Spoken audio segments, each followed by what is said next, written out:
All right. Hello, everybody. Welcome to Disabilities Redefined. Welcome, Keith.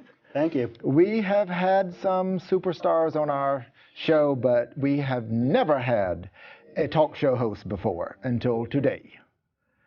Keith Andrew, how are you? No, it's a real honor and it's a real honor and privilege to be here. Thank you. It really is. Well, we're glad you're here. Keith, you are a talk show host. You also are an advocate. Yes. And you are a huge wrestling fan. Absolutely. Absolutely. So let's start with wrestling. Okay. Now, when I was doing my homework on you, you have met so many people.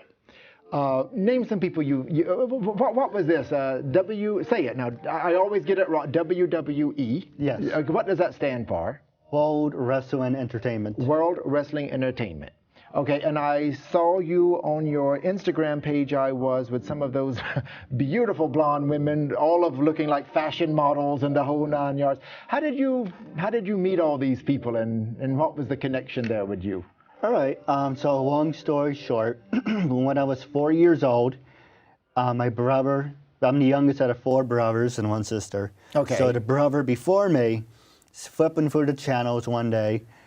And at the time, they got into wrestling, Hulk Hogan and Randy Savage and all that. Mm-hmm. And just, they kind of faded out. One time, they came across Monday Night Roar. Monday Night Roar? Yes. That was the name of the TV show? Yes. Roar, as in like a lion roar? R-A-W. Oh, okay. Raw. Okay. Perfect. Okay. And then we saw WrestleMania 10, and after WrestleMania 10, we were just hooked, stars like Bret the Hitman Hart, Owen Hart, and, some of the great announcers, Bobby Heenan, Gorilla Monsoon. Then we got the WCW, Eric Bischoff, Wow. Tony Schiavone. Uh-huh. And to answer your question, I'm a bit, like I said, obviously, I'm a big wrestling fan. Okay. And so recently, I started to go to autograph signings. There's occasionally a couple in Middletown, New York, mm-hmm. and they haven't had some in a long time. So where I saw all those photographs, and that was at some convention where you were getting the autographs and everything. Yes, but okay. That's the ones you saw were at WrestleCon and Big Event. Okay, but now didn't you have a wrestler on your network at one time? Officially or unofficially, I had a lot of them. Right. But okay. Officially, I had, let's see. Oh, trying to think. Officially, I had Ernest the Cat Miller. Okay. I had Joe Gertner. Okay. I had Raven. I had. Oh, well, it sounds like you've had a lot of them. Yeah, a lot. This is a bunch of them. Well, no, when I think about your show, though, however, you advertise your show mostly as actors and actresses. Yes. Yes. And your show is over Skype. It's a great show. I love watching your show. I love your network as well as your internet, your website and your internet presence. Yes. How do you find all these actors and actresses? Because you've had a lot of people on your show. Well, one thing I do want to clarify is I interview actors, actresses, models, CEOs, right. Professional wrestlers. Okay. I interview every single person out there, people with disabilities, people without disabilities. Right. How I find them, it's LinkedIn, Twitter, Facebook, LinkedIn, Facebook, Instagram, any social media platforms I take advantage of. And you just reach out to them and then they get back in touch with you if they're interested. Absolutely. I think that's wonderful. That is wonderful. Okay. No. I understood that you've had a variety of guests, but I think it's just recently when you say episode 19 or episode 91, it's been an actor or an actress. And those are the ones that I caught up on because I was watching the latest ones doing my homework on you. And you're a great interview. You give great interviews and is very well published. What was the purpose of the show? Well, long story short, I was diagnosed on the spectrum of, I read and learn at a 5th grade level. Mm-hmm. I learn at a slower pace. I was always given, told I was never going to amount to anything. Mm-hmm. I was going to be a burden.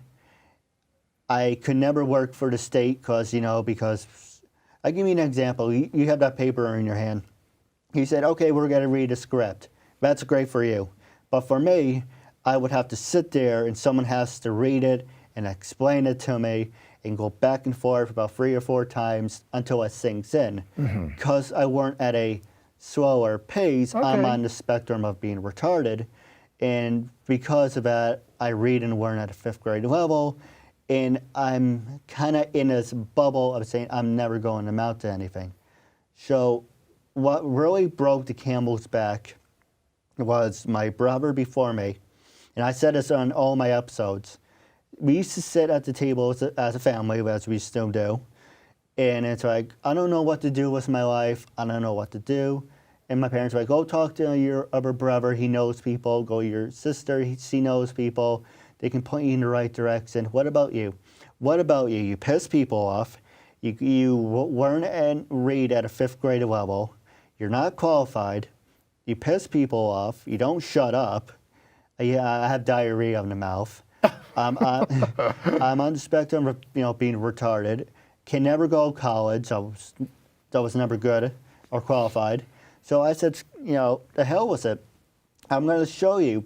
I'm going to show you what's a learning disability. With all these things you want to throw at me, go right ahead. I'm going to show you, even if it kills me, I can still amount to something. I will prove to you, yes, I learned at a 5th grade level, but look at what I'm able to accomplish. So I want to turn myself into an example.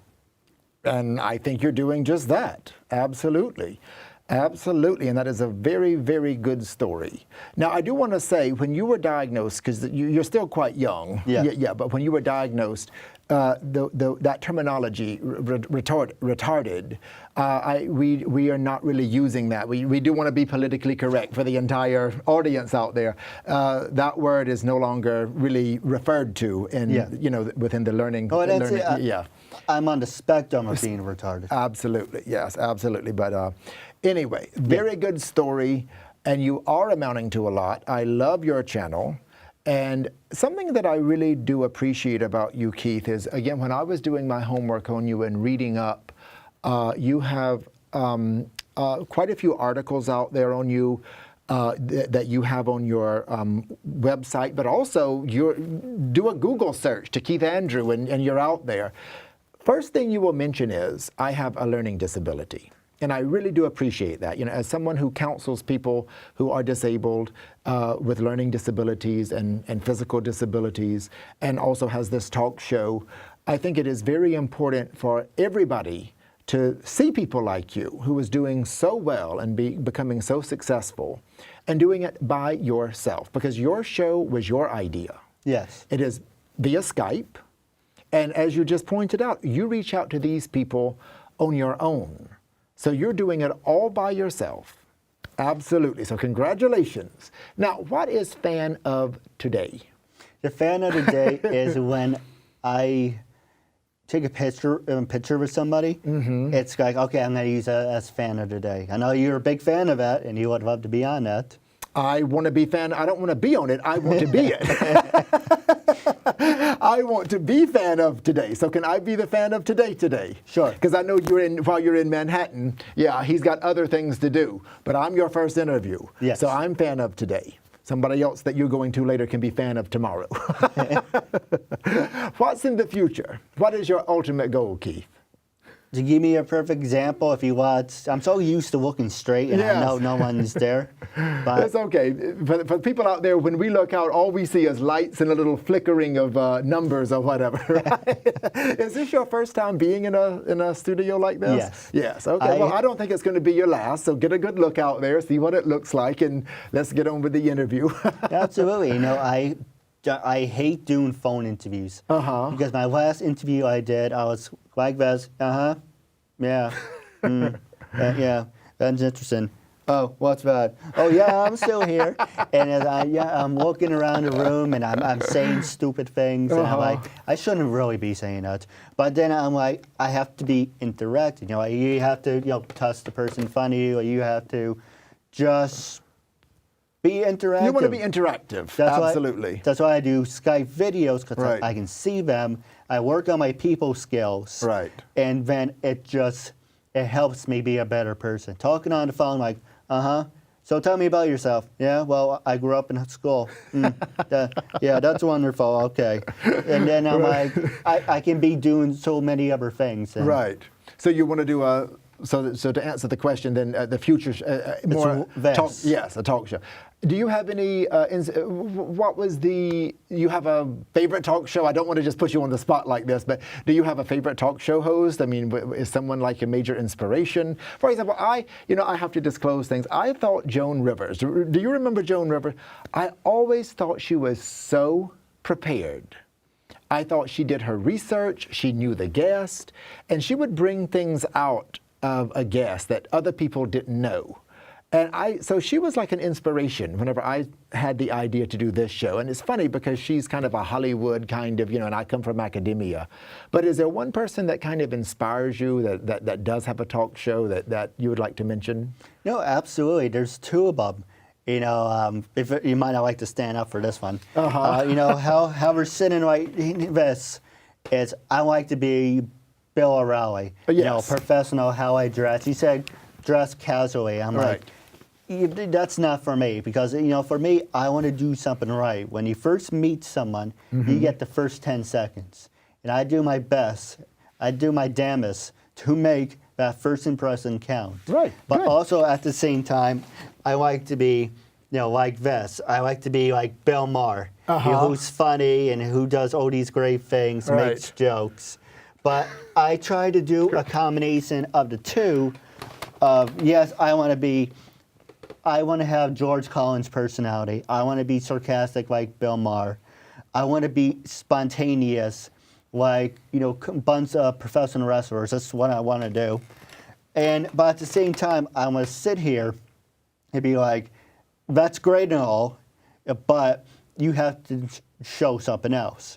So I'm showing you I can be as professional even though I do say stupid things because I have a disability and I have no filter. I say stupid. We all say stupid things, right? I mean, that's what makes us so special. But the thing is I want to show you I can be so many different people, but I do not want to be a carbon copy of Bill Maher, Bill O'Reilly. I want to show you I can get up and dance and do all these great things, but being myself. Right. And this is what I want to do until I die. I'm not saying that to be funny. I'm not saying that to be cute. I swear to God on my life, this is what I want for the rest of my life. And a lot of people are like, let's give him a chance. Let's see what he can do. And yet there's other people who are like, what's the point? It's only going to screw it up anyway. Because they're like, how many jobs do you have? My brother likes to tease me. Keith, I've been at my job for 13 years. Huh, that's funny. That's the same number of jobs you had in a year. So it's kind of like, because I always go diarrhea of the mouth. If you just tell me to do something, I'm going to look, I'm going to diagnose it and be like, it should be this way. And they're like, you can't do that. They're in charge. You're the boss. They're telling you what to do. Shut up and do your work. I don't do that. I'm kind of like, I have OCD. I like the freedom of walking and doing at the pace of mine. I'm currently at Walmart. Yeah, I was going to say, that was something else I realized too. But you are working. You do work. Yes, I'm one of the best Walmart employees. Absolutely. Some people like me. Some people just want to throw me underneath the bus. That's okay. But listen, we cannot please everybody, Keith. Okay? We cannot please everybody. It's funny you should mention that, because when you mention that, I said that a while ago. If you're trying to please everyone, you're only going to set yourself up for failure. I think that's true too. I think you hit on two very good points. One, be yourself, as you said, as you move forward with your career as a talk show host. And also, don't try to please everybody, because one, you lose so much of yourself in that, and therefore you're setting yourself up. You don't give people a chance. When you try to please people, I often find that when we try to please people, we don't give them a chance. There could be wonderful people out there that would really like to know us as opposed to what we think they want to know. So in that respect, you hit on two very, very good points, which kind of brings us to a wind-up question. What advice do you have to upcoming, let's do a general question. Yeah. What advice do you have to anyone, able, disabled, that is interested in getting into this niche of talk show within the entertainment business? It's funny you should mention that, because recently a lot of people make fun of me for this because they say it's kind of creepy, but I like to make an impression on people's lives. And I give you an example, make a long story short. I met Bret Hart when I was about 6 or 7. We're online for 2 hours. Time we got there, I don't know what his story was or what was happening. My dad said, "You believe this guy?" Where he's signing autographs, his head's down, not acknowledging anyone. I made up my mind at that certain point, I will get his attention. It doesn't matter what I have to do. I will get him to look at me. Now this was Bret the Hitman Hart. Okay, and who is this? Who is this? WWE Hall of Famer. Okay. And when we're going, my two brothers in the front of me, no reaction. And I got pissed because I thought it was my brother Matthew. I thought it was my brother Matt who grabbed my autograph. So as soon as he did it, I put a death grip on it. And then I realized it wasn't him. It was Bret pulling it to the side. I wasn't letting go of that. And I looked, and he stopped, and I really thought he was going to say, "Hey, kid, you want me to sign this or not?" Instead, he saw my little hands. He stopped. He looked right at me, and he smiled at me. Every single person before me, he did not even acknowledge. And then he realized after he acknowledged me, I guess he kind of looked behind me and was like, "Oh, crap. Now I have to acknowledge everyone." It's like, "Thanks, kid. Now I have to acknowledge everyone else behind you." But that little moment, and I'm 31, made an impact on me. And I talk to kids all the time, not to sound creepy or anything. I reach out to people in high school and college, and because I want to make an impression. I want to be remembered. When I die, how are you going to be remembered? When you die, how do you want to be remembered? I'm going to be honest, Keith, I have not even thought that far ahead. But I know I love my job. I know I love what I do. I know helping people is not an option for me. I have to do it. It's just part of my life. It's part of my being. It's part of my personality. Fair enough. Like you say, we have to be true to ourselves. My first line of work, I worked as a model actor. So a lot of times on set, we will have beauty queens and fashion shows and makeovers and that kind of thing. I also am a tennis player, so we like, I to saw bring your post yesterday. Yeah, absolutely. So in that respect, I like to bring some of myself to it. But I think whenever I die, I don't really want to be remembered. I just want the great work that I'm trying to do, and I'll say trying to do, with everybody, not just the disabled population, but in academia and through this talk show, to just continue on, really. So in that respect, I'm not so sure if I want to be remembered. I just want everything to keep going and do it that way. Maybe I have a big ego. Maybe that's my biggest problem. But every time I meet someone, kids come up and when their parents under I always ask for, like one of those fist bumps. Right.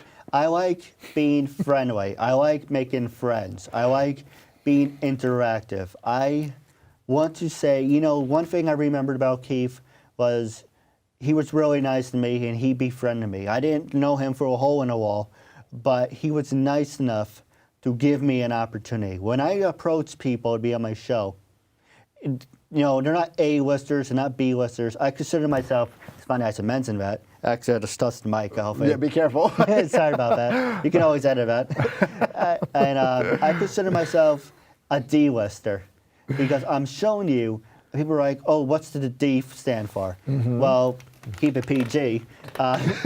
D stands for disability. And I'm showing you what's a disability.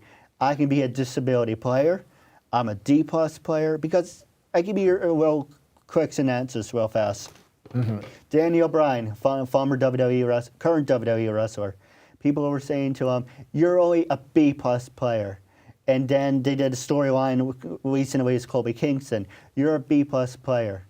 And I made a joke says, if everyone's being a A-plus, B-plus player, then fine. I want to be a D-plus player. Of course, I didn't get any reaction from that. But now it's actually starting to trend, say I am a D-plus player, and I'm showing you, look, I'm not trying to blow smoke anywhere or put on a bazan. People say I put on a good mask. They're like, well, if you didn't say to me you had a disability, we wouldn't have known. Okay, well, I guess I'm a good actor, but I'm showing you, don't judge a book by its cover. I'm showing you, look at what I'm able to accomplish. And yep. Sorry to interrupt because they're winding us up, but yes. I love the story, and the word you ended with, accomplish. Yes. You are accomplishing a lot, Keith. We would love to have you back. We would love to have you back as a co-host. If you want to bring in some of your wrestling ideas or some other things going on, you're welcome back anytime. We love having variety of co-hosts, so you're welcome back to do that.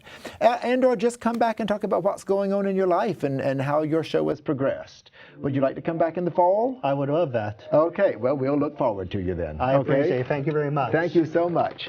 All right, everybody, that was it. Give it up for Keith Andrew. Wow, that was a...